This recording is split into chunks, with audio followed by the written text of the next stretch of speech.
Target Darts is always constantly working with its players in a partnership to try and help them get the best out of themselves. Sports psychology is the latest thing we're introducing. Alice Pinion has joined us. Absolutely. What are we talking about when we talk about sports psychology, and how can that affect the sport of darts? Okay, so sports psychology is about optimising one's performance at the right time, obviously. So there's two elements that I can focus on. One is in training, one is on actual match play. So a lot of darts players find training easy peasy and are at their best there, and then they actually get to perform on stage, and they'll end up actually messing up. They start to tighten up, feel the pressure, overthink, and that massively affects how they throw darts.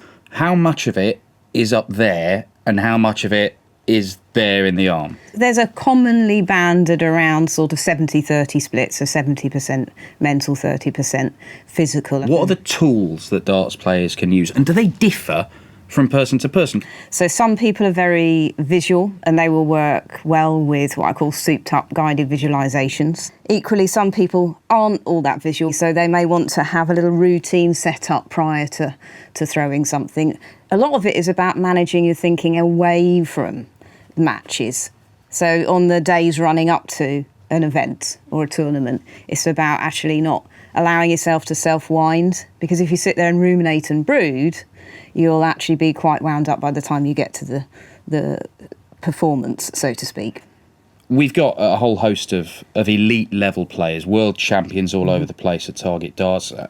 16-time world champion Phil Taylor, the most successful player in the history of the sport.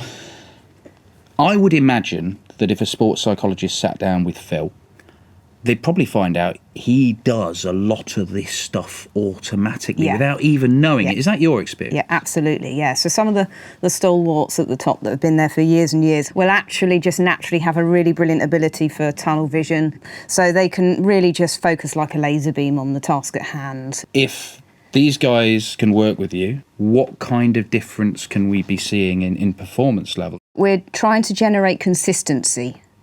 So it depends on how inconsistent they were to start with. If they were only a little bit wobbly occasionally, they're going to see that bit improve. But if they were all over the place, they're going to have a giant improvement. So on average, I'd say about a 10% increase in performance. But for somebody who's really up there in its fine-tuning, it could be 2%, but it's still a marginal gain, which can really benefit them. It is the difference between winning and losing. And also, for some people going through a bad patch, it can be the difference between staying with the sport and giving up.